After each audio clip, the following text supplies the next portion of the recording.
¿Dónde te sientes seguro? Es la pregunta con la que vamos a empezar este texto. ¿Dónde te sientes seguro? Vamos a hablar de temores, de miedos. Son cosas que nos preocupan.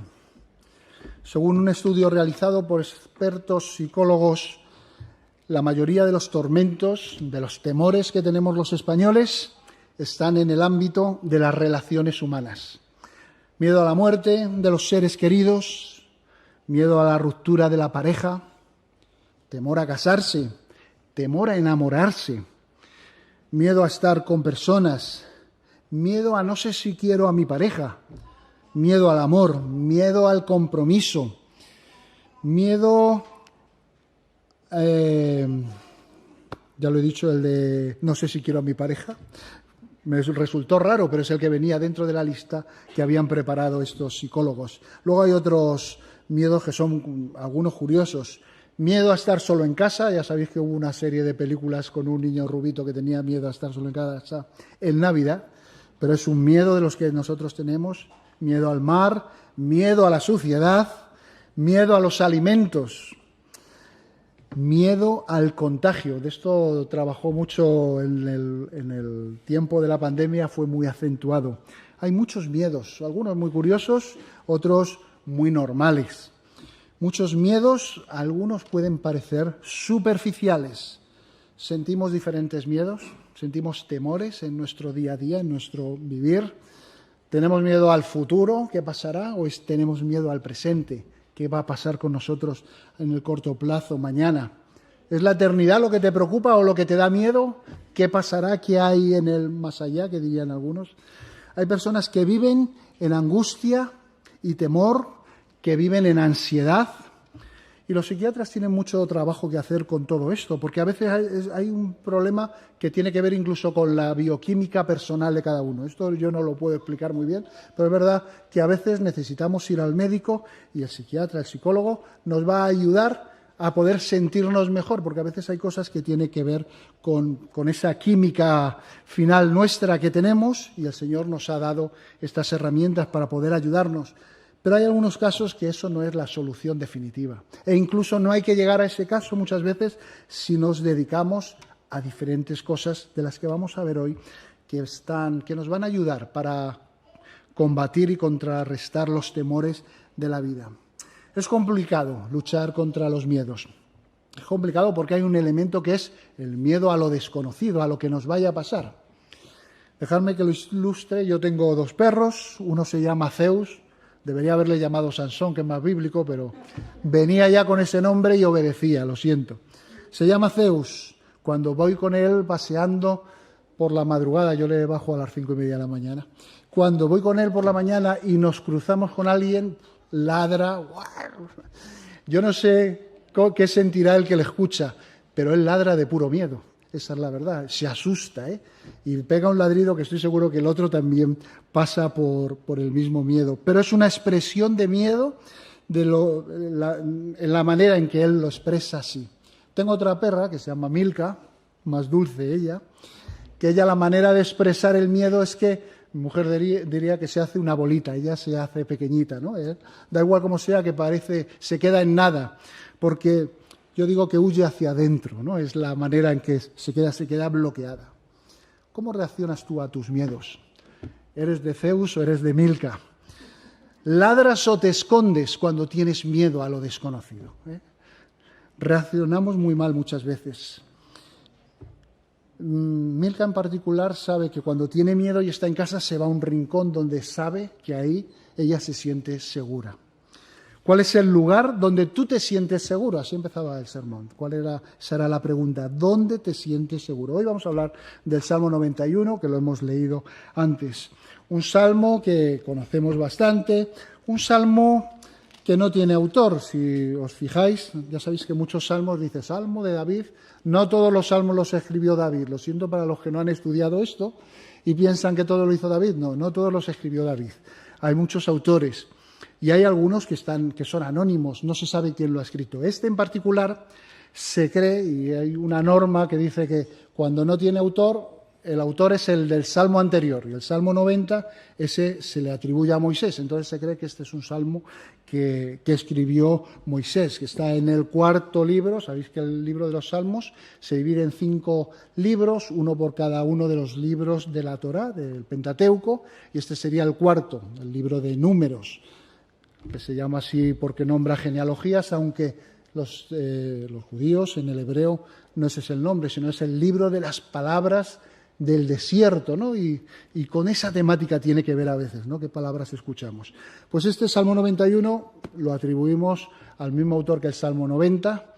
Esta norma no todos los eruditos la aceptan, porque además el 92 tampoco tiene autor, ni el 93, ni el 90. Hay 9 salmos seguidos que no tienen autor y todos tendrían que ser de Moisés, y eso no está nada claro que sea así. Pero este en particular sí que parece que fuera de Moisés por lo que dice, ¿no? Los temores que tiene, los peligros que pudieran ser los que el pueblo de Israel padeció cuando estaba en el Éxodo y podría haberse afectado.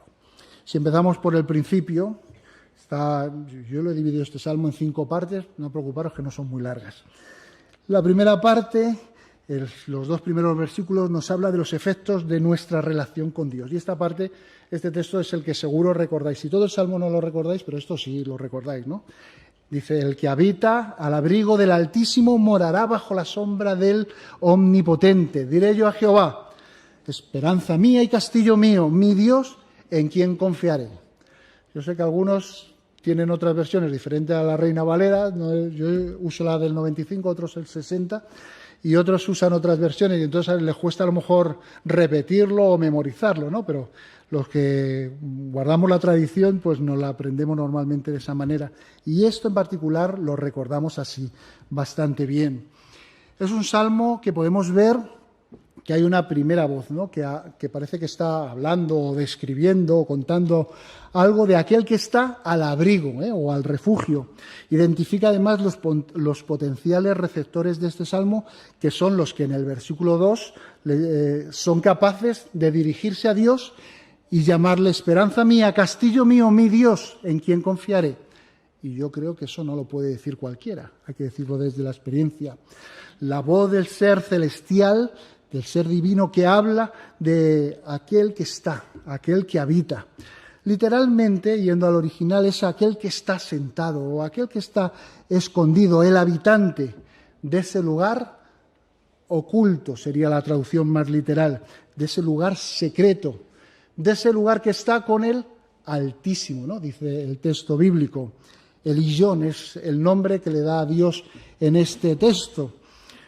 Aquí en nuestras Biblias está con mayúscula, para que sea, digamos, un nombre propio, aunque esto, digamos, Altísimo, pues sería, digamos, un adjetivo, un grado superlativo. Este Eliyón lo que quiere decir es al más alto, al más digno de alabanza, al más excelso de todos.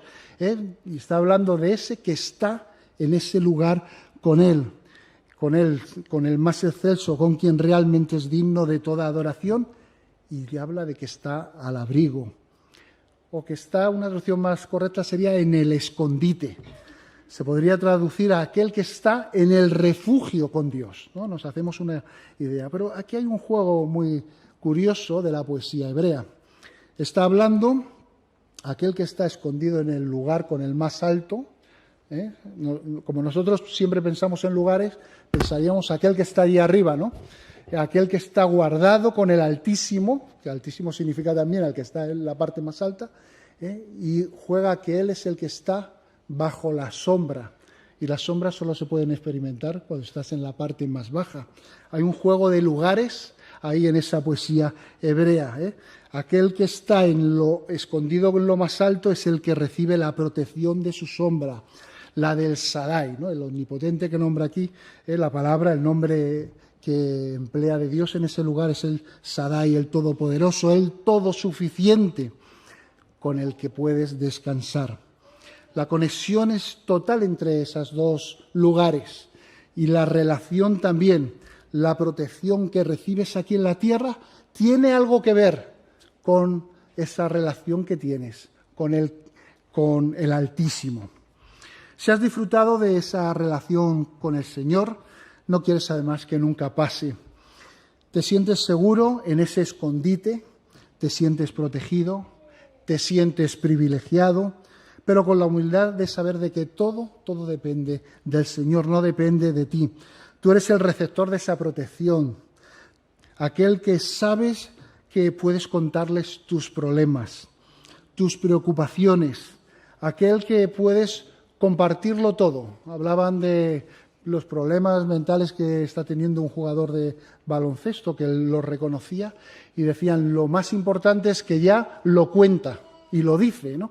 Nosotros tenemos con quién podemos hablar directamente, a quién podemos expresarle nuestros problemas y nuestras preocupaciones, aquel en el cual encontraremos paz directamente en la confesión de nuestra preocupación. ¿Qué es lo que te da miedo? ¿Qué es lo que te preocupa? Él te está ofreciendo un lugar seguro, un lugar discreto, un lugar donde tú puedes contarle todo. Más efectivo que escribir en cualquier diario, que lo puedes perder, más efectivo que contárselo a alguien, que quizá también debas contárselo a alguien, pero háblalo con el Señor, porque tiene repercusiones en tu vida. El texto nos habla de morar, El texto que hemos leído en la Reina Valera dice morar. En la versión Dios habla hoy utiliza el verbo vivir. El que vive presenta una relación constante, una relación diaria, directa con Dios. Presenta una relación vivencial. Estar bajo la sombra nos habla de cobertura. Ahora en verano entendemos muy bien este símil de sentirse bajo su protección. Nos habla de confort, en cierto modo. Eso es lo que nos produce a veces la sombra. Habla de cercanía, no nos habla de una nube lejana que te da un poquito de sombra en un momento, sino que es Dios mismo que está justo encima de ti, quien te cubre, quien te protege de lo que sabes y quizá de lo que no sabes, de lo que desconoces. Es una protección permanente porque el mismo poderoso, todopoderoso está detrás. Perdonad. Hay una canción que dice: no hay lugar más alto, más grande que estar a tus pies. Es el lugar donde nadie me puede señalar, donde me perdonaste, me acercaste a tu presencia, Señor, y no puedo imaginar un lugar más seguro que aferrarme y permanecer con Él. Por eso, cuando el salmista es consciente de esta situación, lo que ve o lo que dice es que se torna todo en adoración. Versículo 2, diré yo a Jehová, esperanza mía y castillo mío, mi Dios en quien confiaré. La versión Dios habla hoy que recoge la voz como alguien que está observando y dice, el que está ahí en esa situación, el que está al abrigo, el que está a la sombra, dice al Señor, esperanza mía y todo eso. Es decir, es claro en que se convierte en alabanza, porque se puede ver qué es lo que está pasando y ve la alabanza que brota de aquel que está en esa situación. Y es normal que en Dios te sientas seguro, que sientas en Él el refugio, como si estuvieras en un castillo, ¿no? Que también nombra el texto, como si hablase detrás de sus murallas. Qué bueno sería que hiciéramos esas palabras nuestras, pero sobre todo ese sentimiento de seguridad, porque sentirse seguro es algo muy importante. Y de seguridad habla la siguiente sección, el segundo punto, su seguridad. Dice a partir del versículo 3, Él te librará del lazo del cazador, de la peste destructora. Con sus plumas te cubrirá y debajo de sus alas estarás seguro. Escudo y protección es su verdad. No temerás al terror nocturno, ni a la saeta que vuele de día, ni a la pestilencia que ande en la oscuridad, ni a la mortandad que en medio del día destruya. Caerán a tu lado 1000 y 10.000 a tu diestra, mas a ti no llegarán. Ciertamente con tus ojos mirarás y verás la recompensa de los impíos. La seguridad del Señor, el resumen de lo que he leído es, Él te librará. Esto es poesía, y la manera de interpretar poesía es entender la figura de los elementos que hay detrás de las palabras que estamos aquí viendo, ¿no? Y no ir a hacer complejas alegorizaciones del texto que lleguemos a conclusiones diferentes a lo que nos quiere decir. Y son claros los elementos. Nos habla del lazo del cazador. Siempre que vemos un elemento así hay que mirar otros textos donde también se utilicen, y normalmente en la Biblia esto se utiliza para identificar la muerte. Aunque también se refiere a aquel o aquello que nos quiere atrapar a través del engaño, que te aleja de tus principios, que te aleja de tus convicciones, que te hace caer en algo que tú no querías caer. en algo que no esperas, ser presa del engaño. De eso es de lo que te está ofreciendo librarte. Habla de la peste destructora. Eso está ligado siempre con el tema de la enfermedad. Algo que el salmista no puede controlar. Algo que las enfermedades en sí no podemos saber cuándo las vamos a tener o cuándo no las vamos a tener. Por cierto, a veces pensamos los cristianos nos podríamos librar de todas las enfermedades, nos libramos de las enfermedades. Bueno, viendo la lista de alabanzas que os he presentado esta mañana, realmente pasamos igual que cualquiera por las enfermedades. La sintomatología es exactamente la misma que cualquier no cristiano. Lo que importante es que si serás librado del miedo, serás librado de la desesperación en esa circunstancia. Si tu confianza está en Dios y está al nivel en que la enfermedad no es lo que te quita la vida, sino que será una etapa más de tu vida en la que crecer en tu relación con Dios hace un encuentro con Él, en donde está tu esperanza. Una esperanza que nace además de sus promesas. Si seguimos el texto, viene una figura preciosa, con sus plumas te cubrirá y debajo de sus alas estarás seguro. Escudo y protección es su verdad. Es una preciosa figura, lo de el refugio que te ofrecen las alas del águila. Aquí, si veis, habla de plumas y habla de alas. En el hebreo también distinguen dos palabras en las cuales lo que nos habla es, por un lado, de una protección que se ve mucho, ¿no? Sería lo de las plumas. Y la protección que se ve es importante, nos gusta sentirnos protegidos. No sé si habéis ido por esas urbanizaciones donde está todo lleno de carteles de alarmas. Todos ponen el cartel para que los cacos no se acerquen, porque es importante que se vea. Sabéis que la mitad de las alarmas están desconectadas y no funcionan, pero eso no importa. Lo que importa es que si está el cartel, pues te produce una protección visual. Eso sería lo de las plumas. Y en el hebreo la otra palabra que se refiere a las alas está hablando de ese brazo musculoso del águila, donde están insertadas las plumas, que es realmente donde está la verdadera fuerza. No se ve tanto, pero es lo que te hace sentir seguro.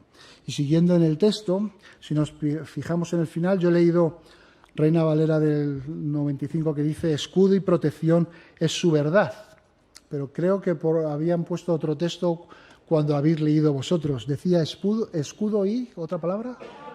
Adarga, decís, los sabéis de memoria, Reina Valera del 60, muy bien. Bueno, ¿y qué es la adarga?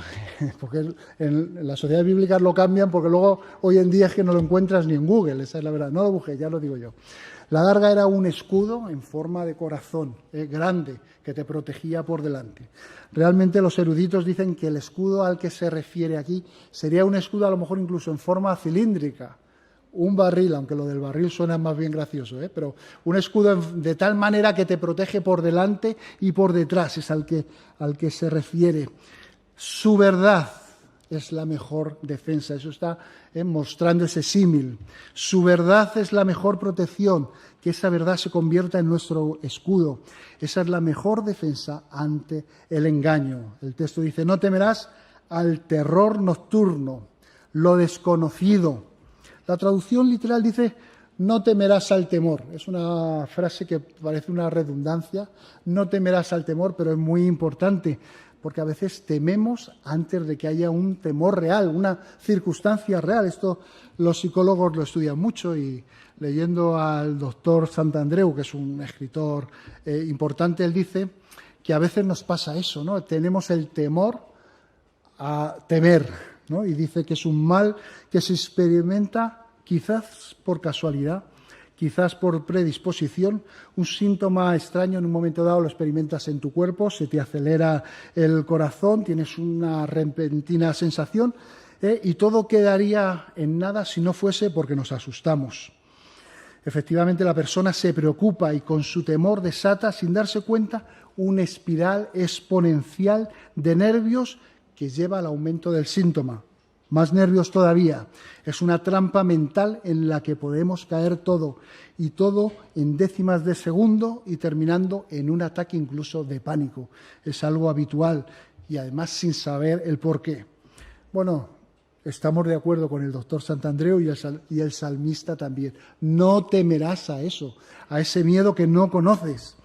No temas a la saeta que vuele de día. Ataques directos que los ves venir, pero que no puedes ni tú mismo evitar. A la pestilencia de la noche, aquello que no esperas. Hay judíos que para prevenir todo esto lo que hacen es directamente pronunciar estas palabras. Ellos creen que hay poder en esa pronunciación y llega la noche y en su propia habitación empiezan a recitar este salmo, Yosef Betzer Elión.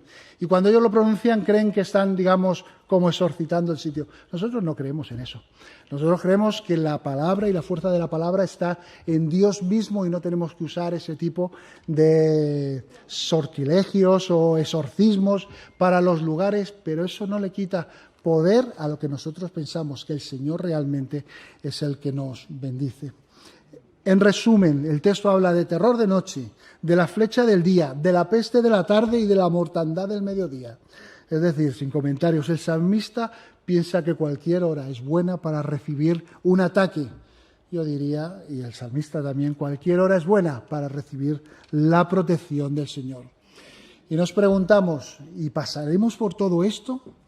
Muchas veces pensamos que estas calamidades son para los otros, para los del mundo, dirían algunos. Bueno, quizá tengamos que pasar por todos estos peligros, por todas estas preocupaciones de todo tipo e índole, que nos hagan sentir miedo, pero la confianza en el Señor tendrá que hacer que cualquiera de estos peligros pueda tornarse en bien. Romanos 8:28 dice, ¿lo recordáis? Sabemos, además, que a los que aman a Dios, les ayudan a bien. Os lo sabéis todo, no hace falta ni abrir la Biblia. Por lo menos os sabéis estos versículos que son muy de ayuda también y a tenerlos en cuenta siempre, aunque es difícil mantener esta confianza. Nosotros este versículo, incluso los que se lo saben de memoria, saben que no siempre te acuerdas en ese momento, ¿eh? Por lo menos si lo sabemos de memoria nos puede venir el recordatorio. El salmista lo afirma, caerán a un lado 1000, 10.000 a la diestra, mas a ti no llegarán. Aunque hablemos de protección, por favor, cuidado con pensar de que somos inmunes, a ver si nos vamos a volver unos insensatos. Lo que nos hace es ser esperanzados y nos garantiza una protección a que todos estos males no serán los que tendrán la victoria, porque nosotros ya tenemos la victoria, la tenemos en Cristo Jesús. Spurgeon, que era, bueno, lo conocéis, hemos hablado de muchas veces, el famoso predicador inglés, habló mucho de este texto en el tiempo de la peste inglesa, donde murió tanta gente, y predicaba sobre él. Y él decía, es imposible que ningún mal acontezca a quien es amado por el Señor. Para este el mal no es una real... Para este el mal no es en realidad mal alguno, sino una forma misteriosa de bien que de momento nos resulta incomprensible. Las pérdidas se transforman en ganancias, la enfermedad conlleva su propia medicina, los reproches son honra y la muerte es ganancia segura. Amén. No sé si se murió de optimista este hombre, pero estamos de acuerdo con el sentimiento que está expresando en él. Ciertamente tus ojos mirarán y verás la recompensa de los impíos, dice el versículo 8. Esto está dentro de la teología retributiva del Antiguo Testamento. Antes de entender que la gracia de Dios y su amor está por encima de todas las compensaciones que a veces creemos que debemos tener por las cosas malas que nos han hecho. Realmente veremos las recompensas estas, veremos que aquellos que nos han hecho mal van a sufrir. Yo creo que Jesús no nos anima a eso, no nos pide que esperemos en eso en ningún momento. Él nos dice que amemos a nuestros enemigos y ahí es donde debemos andar cada día. Yo confieso que alguna vez lo he dicho.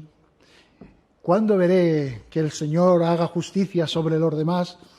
El Señor hará justicia sobre mí el primero y sobre todos nosotros. Y Él en su palabra hace que nos demos cuenta de que en su voluntad lo que está es el amor. Aunque hacer justicia también a veces es dar amor. Dice, la tercera parte nos presenta la habitación. Versículo 9. Porque has puesto a Jehová, que es mi esperanza, al Altísimo por tu habitación. No te sobrevendrá mal, ni plaga tocará tu morada. Es importante el matiz del versículo. Por supuesto, Dios es esperanza y refugio. Pero el análisis del texto te lleva a que el énfasis es donde tú has puesto tu esperanza. Digamos que al poner nuestra esperanza es lo que abre todos los mecanismos de ayuda y de cuidado de nuestro Dios. La confianza plena en el Señor es la posición en la que debemos estar. Que el Altísimo sea tu habitación quiere decir que ahí está tu seguridad, donde realmente descansas. Ya sabéis, a veces aquellos que viajan y van a hoteles, ¿no? La primera noche no he podido dormir nada, porque no estás en tu habitación. Aquí nos pone al Señor como tu habitación, el lugar donde te sientes seguro, confortable, aquel lugar donde sabes que nada malo te va a acontecer, donde realmente vas a descansar. Pon tu confianza en Dios, que es tu esperanza, y te protegerá a ti y a la morada de la plaga. Y luego en la cuarta parte de este salmo nos presenta a sus sirvientes. Dice, pues a sus ángeles mandará cerca de ti, que te guarden en todos tus caminos, en las manos te llevarán para que tu pie no tropiece en piedra. Sobre el león, la víbora pisarás, herirás al cachorro del león y el dragón. Estaba tentado de saltarme este texto. ¿Vamos a hablar de los ángeles? ¿Hablamos de los ángeles? ¿Queréis que hablemos de los ángeles? Está aquí en el texto bíblico, Pocas veces hablamos de estos seres que a tantas personas fascinan y a otros producen incredulidad. Eso es lo que suele pasar normalmente. Pero que han ocupado tanto tiempo en el mundo de la teología. Hay muchos escritos sobre este tema. En la época medieval emplearon muchísimo tiempo en todo esto relacionado con los ángeles. La famosa expresión de «os habéis enrollado hablando del sexo de los ángeles», refiriéndose a cuando se ha estado mucho tiempo hablando de nada, pues tenía un sentido, era porque se hablaba quizá demasiado. Pero los ángeles están aquí en la Biblia y a veces nos saltamos lo que nombra y lo que dice de ellos. Han ocupado muchos escritos también. Aparecen ya en el Génesis. Podemos escuchar que son nombrados guardando el Edén. Y al final de la Biblia también vemos cómo Cristo les envía para inspirar a Juan en los textos que tenía que hablar. Hay 26 encuentros de ángeles en la Biblia y 16 de ellos solo en el Nuevo Testamento. Recuerdo que no es pequeño, sino que es bastante. Lutero los usaba de ejemplo del modo de vida cristiano, debido a su sumisión total a la voluntad de Dios. Hablaba así de los ángeles buenos y decía Lutero que tienen mucho que enseñar a los cristianos sobre la fe y sobre la obediencia evangélica. Calvino, otro ilustre reformador, también los puso de ejemplo de obediencia. Pero en el texto en el que estamos hoy, el orden para ellos es concreto. Que te guarden en tus caminos. La orden es a sus ángeles, esas huestes que tiene el Señor. No está personificado en uno en particular, sino en esas huestes innumerables que Dios tiene, como dicen las Escrituras. Les manda cerca de ti. Es una protección personal, es una protección cariñosa. En las manos te llevarán, pero no te llevarán para que estés cómodo, no te llevarán para que descanses y no te canses, sino para que tu pie no tropiece en piedra. Fijaros que no dice para que te quiten las piedras, para que no tropieces. Te llevarán de manera para que no tropieces en ellas. Alguna vez seremos conscientes de las miles de veces que no hemos tropezado en piedras a causa de estos seres angelicales de que sabemos tan poco. Pues quizá eso está en la mano del Señor, el que lo sepamos o no, pero sí que pasa. Y a veces somos conscientes, luego a posteriori, de lo que nos hubiera podido pasar. Por otro lado, sabéis que en la etimología del nombre ángeles significa mensajeros. También podemos entender que podría ser una ayuda a través de esa información que nos hará el no tropezar. Y os aseguro que la información es poder y es protección también. Aquí se nombran como elementos de protección enviados por Dios. Son presentados como instrumentos de protección que nos guardarán durante nuestra vida. Quizás son los administradores de la providencia divina. Desde luego, su protección son una promesa y a ella nos acogemos. Pero sabemos que este salmo también se nombró, esta parte de los ángeles, en el Nuevo Testamento. ¿Quién fue quien lo nombró? ¿Lo recordáis? ¿No lo recordáis? Fue Satanás quien mencionó este texto, no fue Jesús. Se lo mencionaron a él, Lucas 4:11. Y el propósito de usar esta cita era usar la confianza de Jesús en que Dios puede resolver una situación para olvidarse de la voluntad de Dios, para tentarle. Qué increíble es que a veces nos creamos invulnerables para acabar echándole la culpa a Dios si algo no sale como pensamos y decir que Él no tiene poder para que se cumplan las cosas que nosotros queremos. Jesús fue muy claro. ¿Qué fue lo que le contestó? No tentarás al Señor tu Dios. Lucas 4:12. Mateo también viene. Tenemos mucho que aprender de esta situación, relacionado también con lo que estamos hablando, con esta situación que vivió Jesús y ver cómo aplicar en lo que estamos hablando de la confianza que hay que tener en Dios en nuestras vidas. Creemos que Dios puede ser nuestra protección, que en Dios puede estar nuestra confianza, puede ser nuestro refugio, nuestra esperanza, pero ¿usaremos eso para argumentar su existencia, su poder? Y si de paso resolvemos nuestros problemillas con el poder de Dios, ¿será eso como lo usemos? Tengamos cuidado. Pensemos que las promesas de Dios no se cumplen a nuestro antojo, que no controlamos el cómo, no controlamos el cuándo. Ya nos gustaría a nosotros ser artífices de eso. Pero Dios es mucho más que nuestros deseos, es mucho más que nuestros pensamientos. Cuidado cuando pedimos algo.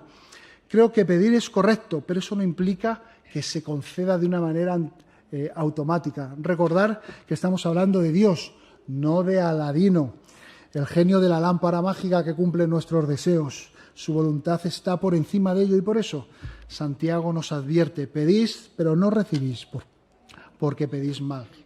Por supuesto que esto no anula ni invalida el poder que Dios tiene para actuar en todo momento y en toda ocasión. El versículo 13 habla del poder que Dios nos da, del Salmo 91, seguimos. Y en él es igual que el texto en el que Jesús lo afirma en Lucas 10:19, donde dice: os doy potestad de pisotear serpientes y escorpiones sobre toda fuerza del enemigo y nada os dañará.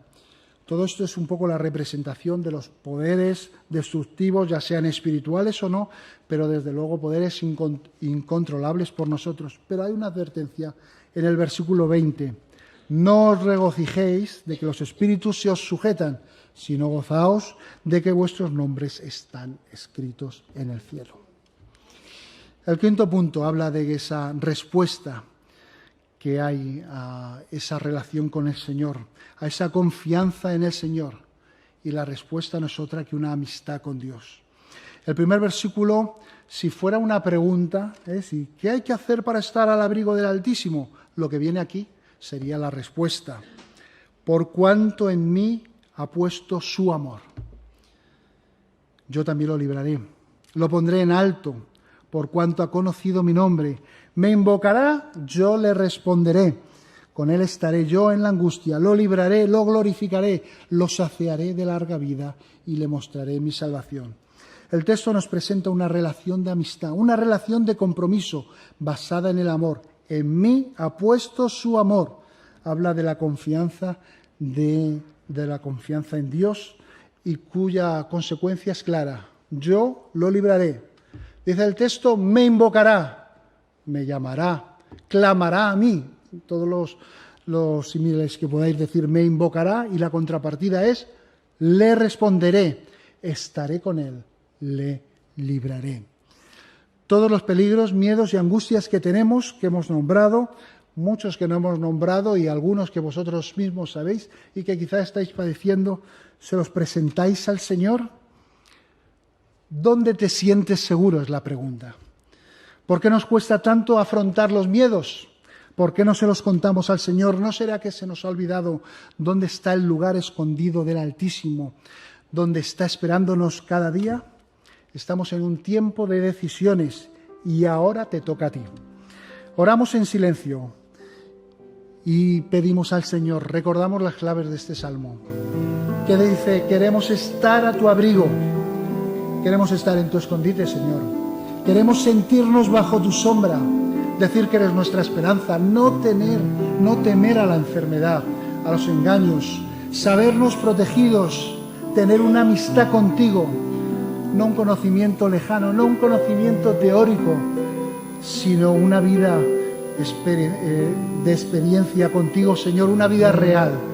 Y por eso oramos, nos comunicamos, por eso hablamos contigo, por eso nos sentimos y por eso también nos sentamos bajo la sombra del Señor, el Altísimo. Cúbrenos con tu amor, Señor. Amén. Si todavía esto no es una realidad en tu vida, te animo a que hoy lo pongas en práctica.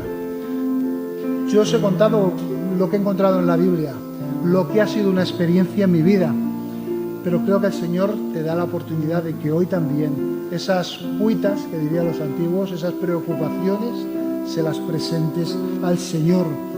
Solo tienes que poner tu confianza en Él, aspirar a una vida íntima con el Altísimo, con repercusiones en la vida diaria, en lo que pasa cada día, que estarán supervisadas por el Omnipotente, por el Shaddai. ¿Dónde te sientes seguro?, preguntaba. ¿Dónde te sientes seguro? Yo te he contado un sitio. Te animo a que vayas a ese sitio que hay reservado para ti.